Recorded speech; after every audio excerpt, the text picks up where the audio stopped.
Hello friends, first of all congratulations to all students who have qualified for 66 BPSC interview programme. आप सभी को बहुत बहुत स्वागत है। रिपब्लिका परिवार की ओर से बहुत बहुत बधाइयाँ। जैसा कि हम लोग जानते हैं रिजल्ट बीपीएससी का आ चुका है 66 बीपीएससी मेंस का और 689 पोस्ट के लिए टोटल 1828 रिजल्ट दिया गया है। तो इट इज़ ऑलमोस्ट 2.5 गुना से थोड़ा सा ज़्यादा कह सकते हैं रिजल्ट आया है, जो कि बिल्कुल स्वाभाविक होता है। 1828 रिजल्ट है जिसमें 689 लोगों को फाइनली सेलेक्ट किया जाएगा, यानी 2.5 से थोड़ा सा ज़्यादा है रिजल्ट, क्योंकि लास्ट मार्क्स पर जो भी कट ऑफ पर होते हैं सबको ले लिया जाता है। तो इक्वेशन बहुत ज़्यादा टफ तो नहीं, लेकिन इक्वेशन फिर भी काफ़ी टफ है, क्योंकि ये लास्ट फेज है, लास्ट स्टेज है। हर एक अब मान के चल सकते हैं कि हर एक 3 लोगों में से एक का सिलेक्शन होगा और 2 को कहीं न कहीं ड्रॉप कर दिया जाएगा। तो बहुत ही क्रूशियल स्टेज में आप हैं कि आपके लिए यह जो गोल्डन अपॉर्चुनिटी मिला है उसको कैसे कन्वर्ट करें। फर्स्ट ऑफ ऑल तो सिलेक्शन लेना हमारा उद्देश्य होता है कि हम सेलेक्ट हो जाएं, चाहे कोई भी पोस्ट मिले, रैंक मिले। सिलेक्शन हमारा पहला एम होता है, लेकिन केवल सिलेक्शन भी काफ़ी नहीं है जब तक आपको मनोनुकूल पोस्ट नहीं मिल जाता। जैसा कि हम लोग जानते हैं कि इस बार 66 बीपीएससी में कुछ पोस्ट ही है जो बहुत ही अच्छा कहा जा सकता है, और वह है डीएसपी का पोस्ट, जो कि 42 पोस्ट है। तो इस 42 पोस्ट में आप जरूर आना चाहेंगे। जो डीएसपी का पोस्ट है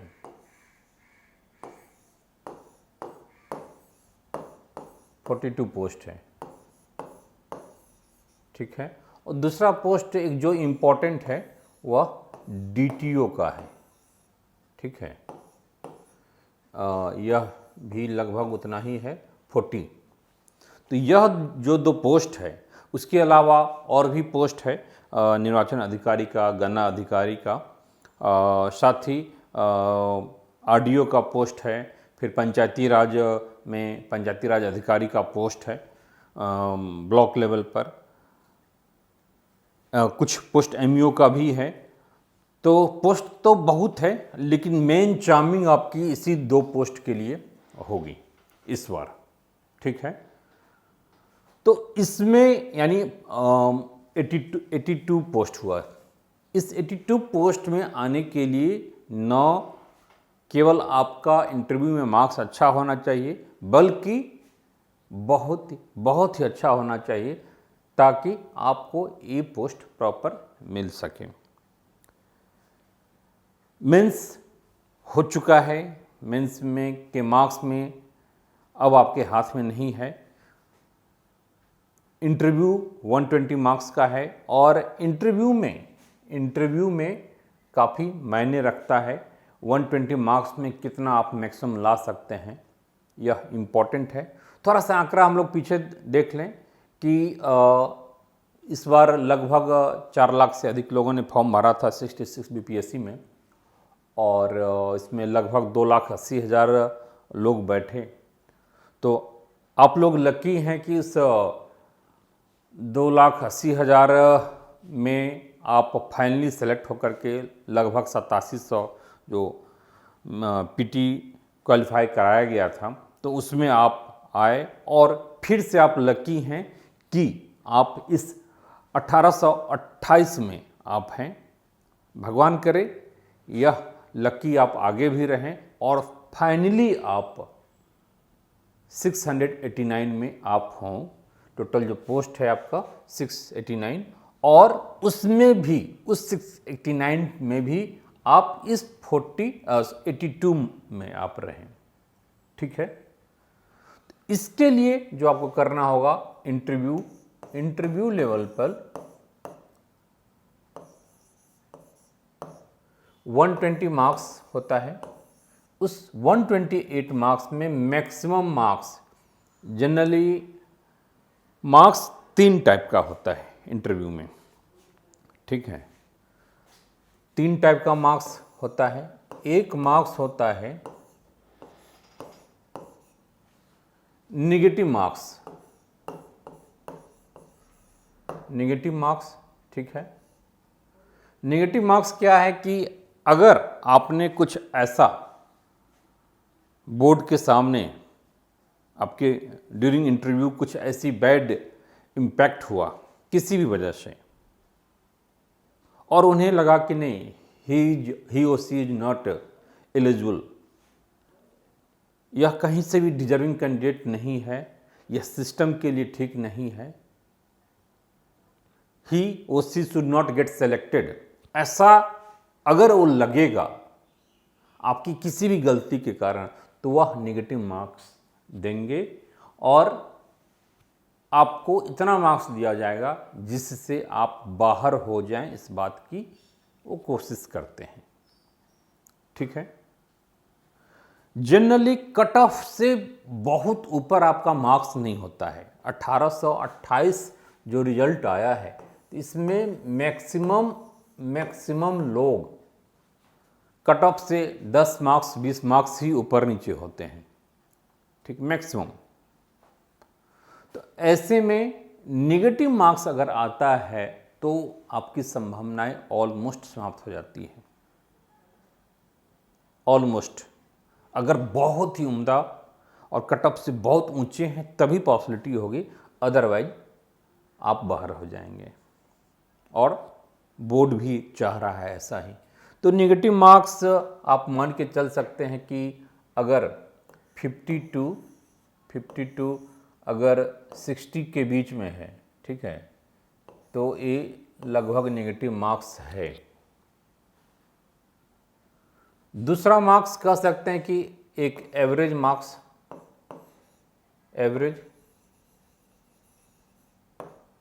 एवरेज मार्क्स में मान के चलिए कि 75 के आसपास, ठीक है। मैं एग्जैक्टली नहीं कह रहा हूँ कि लेकिन इसकी इस रेंज में होगा, 75 के रेंज में होगा। 5 मार्क्स 10 मार्क्स से नीचे, 2 4 5 मार्क्स ऊपर, तो यह एवरेज मार्क्स है। यानी बोर्ड चाहता है कि आपका सिलेक्शन हो, लेकिन उसके लिए बहुत ज़्यादा वो इंटरेस्टेड नहीं है। अगर आपका मेंस में मार्क्स अच्छा है तो आपका हो जाएगा। यानी बोर्ड आपके मेंस के मार्क्स के भरोसे छोड़ देता है, ठीक है। आपके लिए बहुत ही वो एक्स्ट्रा एफर्ट्स नहीं डाल रहा है। ऐसा भी नहीं है कि नहीं चाह रहा है, ऐसा नहीं है, लेकिन बहुत एक्स्ट्रा एफर्ट्स नहीं चाह रहा है, इसलिए बहुत ही एक्स्ट्रा मार्क्स आपको नहीं दिया जा रहा है, ठीक है। तो यह एवरेज मार्क्स की स्थिति हो गई 75 के आसपास। अगर 75 एक्स्ट्रा मार्क्स या एक मार्क्स तब कहा जा सकता है, ठीक है, गुड स्कोर, एक्स्ट्रा मार्क्स जब आप 90 से ऊपर हैं। यहाँ पर प्लस माइनस होगा, 10 मार्क्स 15 मार्क्स ऊपर नीचे हो सकता है, ठीक है, इसलिए मैं यहाँ पर 90 का रेंज लिया हूँ। 90 से ऊपर मार्क्स अगर आपको बोर्ड दे रही है तो समझिए कि बोर्ड चाह रही है कि विलिंगली कि आपका सिलेक्शन हो, ठीक है, और आपको उसके अकॉर्डिंगली मार्क्स दिया जा रहा है कि एटलीस्ट सिलेक्शन हो, और मेंस में आपका अच्छा है तो आपको प्रॉपर जो एक क्रीम पोस्ट है वह मिले। जैसे इस बार के लिए डीएसपी का पोस्ट है, डीटीओ का पोस्ट है, एमईओ भी अच्छा पोस्ट होता है, ठीक ठाक पोस्ट है, ठीक है। तो आपकी कोशिश अब यही होगी कि इससे ऊपर मार्क्स कैसे लाया जा सके। इसके लिए आपको अच्छा प्रैक्टिस करना होगा, ठीक है। देखा गया है कि बहुत सारे थोड़े से वीक स्टूडेंट भी इंटरव्यू में अच्छा परफॉर्म कर जाते हैं और बहुत सारे अच्छे स्टूडेंट्स भी अपनी कुछ कमियों के कारण, कभी या तो ओवर कॉन्फिडेंस के कारण या फिर कभी कुछ अपनी गलतियों के कारण वो बाहर हो जाते हैं। उनको मार्क्स जो मिलना चाहिए, जो डिजर्व कर रहे हैं, मार्क्स नहीं आता है। तो इसके लिए आपको प्रैक्टिस करनी होगी। खासकर जो लोग फर्स्ट अटेम्प्ट वाले हैं, मतलब पहली बार इंटरव्यू, फर्स्ट अटेम्प्ट का मतलब जो पहली बार इंटरव्यू दे रहे हैं, उनके लिए और भी इम्पॉर्टेंट हो जाता है कि सारी एरियाज को अच्छे ढंग से आप कवर कीजिए। फर्स्ट ऑफ ऑल, इस ड्यूरिंग प्रिपरेशन ऑफ इंटरव्यू एक मोटी डायरी आपकी तैयार हो जानी चाहिए। हर एक बिंदुवार अलग अलग टॉपिक्स पर मैं डिटेल में बताऊंगा, ऑफलाइन क्लास में भी और ऑनलाइन में भी, ठीक है, कि वह क्या क्या बिंदु पॉइंट हो सकता है जहाँ पर आपको काम करने की आवश्यकता है। तो एक पूरी की पूरी डायरी मोटी डायरी तैयार हो जानी चाहिए आपके पास, ठीक है। दूसरी इंपॉर्टेंट बात है कि कंटेंट, ये तो कंटेंट लेवल हो गया, डायरी की जो बातें मैं कर रहा हूँ। दूसरा है कि प्रेजेंटेशन के लेवल पर काम करना होगा। प्रेजेंटेशन आपकी अच्छी होनी चाहिए, कम्युनिकेशन स्किल भी अच्छी होनी चाहिए, कॉन्फिडेंस लेवल आपका अच्छा होना चाहिए। क्या दिखावें और क्या छुपावें, क्या हमें प्रेजेंट करना है और क्या हमें छुपा लेना है, यह भी एक कला है। सारी बातें नहीं कही जाती है। एक मैच्योर्ड व्यक्ति का यही लक्षण है। कई बार होता है कि वो इंटरव्यू बोर्ड आपको इनफॉर्मल एरिया में, स्टार्टिंग में आप फॉर्मल होते हैं, लेकिन जैसे ही एक कंफर्टेबल जोन में आपको ले जाया जाता है, आप बहुत सारी चीज़ें कहना शुरू कर देते हैं, ठीक है, और आप इनफॉर्मल हो करके और बहुत सारी ऐसी चीज़ें जो आपको नहीं कहना चाहिए, कई बार हम कह बैठते हैं। तो उससे भी हमें बचना है। क्या दिखाना है और क्या छुपाना है, क्या प्रोजेक्ट करना है और क्या हमें एक कर्टन्स के पीछे हाइड आउट करना है, ठीक है। तो इन चीज़ों की आपकी अच्छी प्रैक्टिस होनी चाहिए। तो सबसे पहले वो सारे टॉपिक्स को हम लोग देखेंगे कि वो क्या क्या क्या क्या टॉपिक्स है, कहाँ कहाँ से क्वेश्चंस बन सकता है। दूसरी बातें, फिर प्रेजेंटेशन की बातें आएगी। इसके लिए आपको प्रॉपर मॉक इंटरव्यू की आवश्यकता होगी। मॉक इंटरव्यू से बहुत हद तक आपका परफेक्शन लेवल एक आ जाता है, एक कॉन्फिडेंस आ जाता है, आपकी प्रेजेंटेशन अच्छी, कम्युनिकेशन स्किल अच्छी हो जाती है। जनरली बिहार के स्टूडेंट्स में पीटी मेंस उनका अच्छा होता है, क्योंकि पीटी में आपको कोई देखता नहीं है, एमसीक्यू है, केवल जाके टिक करना है। मेंस में भी ठीक है, आपने जो कॉपी में लिख दिया, लेकिन इंटरव्यू केवल पीटी और मेंस के लेवल तक नहीं है, उससे काफ़ी ऊंचा एक एडवांस लेवल की चीज़ें हैं, जिसमें आपको अपने से दुगुने तिगुने एज के सामने, और वहाँ पर 4 लोग 5 लोग बोर्ड में होते हैं, तो आपसे वैसे भी दुगुने हैं। आप 30 साल के हैं, तो अगर आप 25 साल के हैं तो 50 साल के हैं, मान के चलिए। एक एवरेज मान लें कि 25 ईयर्स के आप हैं कैंडिडेट्स, तो वो 50 ईयर्स के हैं, और उसमें भी 5 लोग बैठे हैं, तो 250 हो गया। तो आपका क्या है, एज 25 है, और उनका सबका, उन 5 का को अगर आप जोड़ लें तो 250 का एज बनता है। तो 10 गुना, आपसे 10 गुना ज़्यादा एक्सपीरियंस लिए हुए हैं वो, तो उनको आप बरगला नहीं सकते हैं। कई बार यह सोच करके ही हम हतोत्साहित हो जाते हैं कि इतने बड़े लोग हैं, इतने अनुभवी लोग हैं, इतने सीनियर्स लोग हैं, और आपकी कहीं न कहीं कॉन्फिडेंस लेवल वो बाली की तरह, रावण और बाली की तरह, जिसमें बाली के सामने जो भी आता था उसकी आधी शक्ति गायब हो जाती थी। तो वो सारी चीज़ें होती है, स्टार्टिंग में, इसलिए मॉक इंटरव्यू जरूरी है। उन सारी चीज़ों से आपको पार पाना होगा। ठीक है, इंटरव्यू एक कला है जिसमें इनर व्यू 4 लोग 5 लोग बैठे होते हैं, एक फॉर्मल इनफॉर्मल लेवल पर जाकर के आपसे बातचीत होती है और वो देखते हैं कि वेदर यू आर अप्रोप्रिएट और सुटेबल फॉर दैट पोस्ट, आप हैं या नहीं हैं, सूट करते हैं या नहीं है। यह कोई रिजेक्शन मेथड नहीं है कि रिजेक्ट करते जाओ और जो लास्ट में बचेगा वह सिलेक्ट हो जाएगा। ऐसा इसमें होता है, पीटी में हो सकता है, मेंस के स्तर पर हो सकता है, लेकिन इंटरव्यू के लेवल पर बिल्कुल ही नहीं है। वहाँ उस सिलेक्शन के लिए बैठे हैं, जो माननीय बोर्ड है वह सिलेक्शन के लिए बैठा है कि हम अच्छे स्टूडेंट्स का सिलेक्ट करें ताकि देश को, राज्य को एक बढ़िया, एक स्मार्ट ऑफिसर मिले। तो वो तो बैठे ही हैं आपके चयन के लिए। यह सोच करके आप जाइए कि बस हमारा स्वागत है वहाँ पर, हमें इनविटेशन कार्ड मिला है, हम यूं ही नहीं आ गए हैं, हमें प्रॉपर कार्ड मिला है कि आप आइए, आप में अधिकारी बनने की क्षमता है और आप आइए, मिलिए। ठीक है, तो कुछ इन्हीं सारी बातों को आपको ध्यान में आप रखेंगे तो कॉन्फिडेंस लेवल भी हाई होगा। दूसरी इंपॉर्टेंट बात है कि कॉन्फिडेंस लेवल हाई करने के लिए बहुत सारी चीज़ें हैं जिस पर हम लोग को थोड़ा सा काम करना होगा। जो हिंदी बेल्ट के स्टूडेंट्स होते हैं, थोड़ी सी कम्युनिकेशन स्किल वीक होती है, खासकर हिंदी मीडियम, इंग्लिश मीडियम वाले कंपैरेटिवली अच्छे हैं क्योंकि थ्रू आउट उनकी जो स्कूलिंग होती है तो उसमें काफ़ी ज़्यादा उन्हें एक्सपोजर मिला होता है।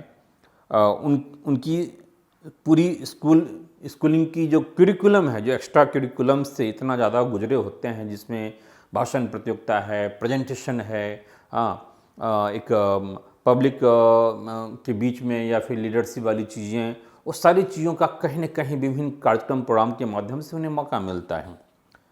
लेकिन हिंदी मीडियम वाले स्टूडेंट्स को उस रूप में नहीं मिल पाता है। तो थोड़ा सा अगर हम लोग प्रैक्टिस कर लें, और प्रैक्टिस थोड़ा सा नहीं भयंकर करना होगा, तो इसके लिए निश्चित रूप से हम लोग आप लोगों की सहायता करेंगे पूरे तन मन धन से हर एक स्तर पर। और इसके लिए ऑफलाइन क्लास भी स्टार्ट हो रहा है और ऑनलाइन भी, जो लोग दूर हैं, नहीं आ सकते हैं पटना, तो उनके लिए होगा। लेकिन जब भी और जैसे ही मौका मिले आप ज़रूर आइए, ऑफलाइन क्लास को अटेंड कीजिए। उन सारे पहलुओं पर बिंदुवार हम लोग एक एक करके बहुत अच्छे ढंग से चर्चा करेंगे।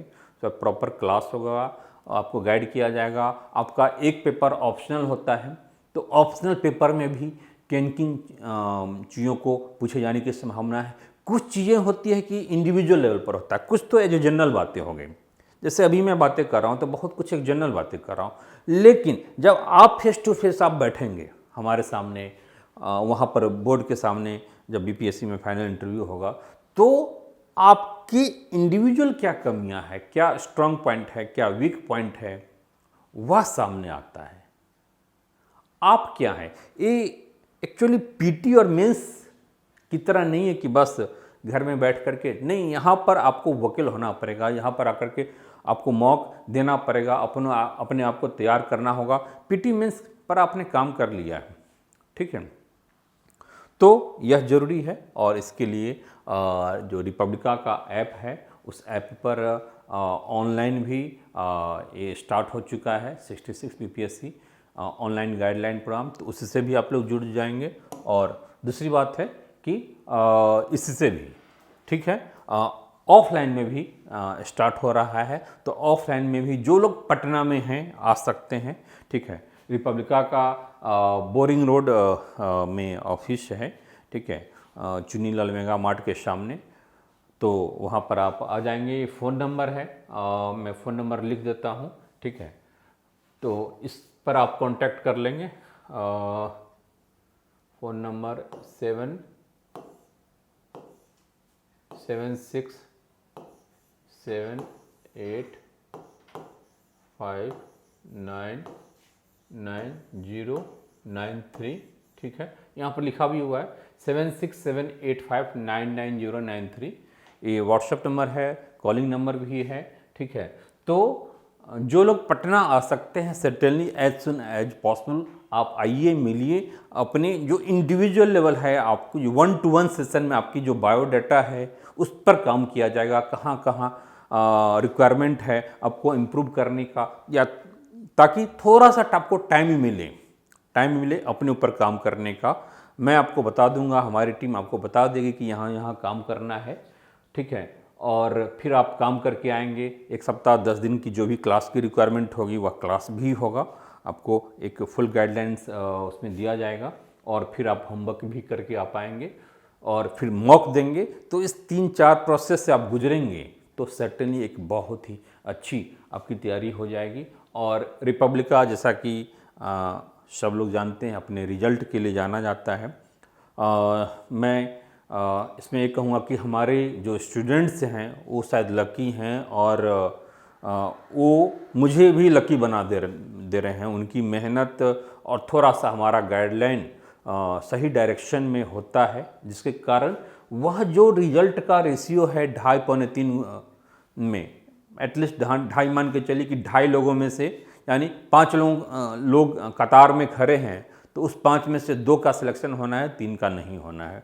तो उसमें अपने यहाँ से रिजल्ट लगभग 2.5 का नहीं रहा है, लगभग 2 का रहा है। यानी हर एक 2 में एक 50-50%, एक का होता है, एक का नहीं होता है। तो रिजल्ट कंपेरेटिवली अच्छा रहा है, और मे भी थोड़ी सी इंटरव्यू गाइडलाइन, बेटर गाइडलाइन के कारण, और जो दिल्ली मुखर्जी नगर का एक वो रहा है, टीम रही है, एक बेटर गाइडलाइन मिलता रहा, उसका भी प्रभाव पड़ता है, ठीक है। तो आप जुड़िए और आप सिलेक्शन पाइए, ये सबसे महत्वपूर्ण चीज़ें हैं, और हर एक स्तर पर हम लोग आपको हेल्प करेंगे, ठीक है। व्हाट्सएप नंबर हमने लिख ही दिया, और ये बोरिंग रोड पटना में है, बोरिंग रोड पटना में इस ब्रांच है। मैं देख रहा हूँ कि दिल्ली भी पॉसिबल होगा, तो Delhi boring road Patna, detail में आप पूछ लेंगे। ये चुनीलाल मेगा मार्ट के सामने है, बोरिंग रोड चौराहा के पास ही है, ठीक है। तो इस पर हम लोग ढेर सारे फिर आगे भी वीडियो बनाएंगे, और आगे हम देखते हैं डिटेल में, ठीक है। तब तक के लिए bye, take care, all the best.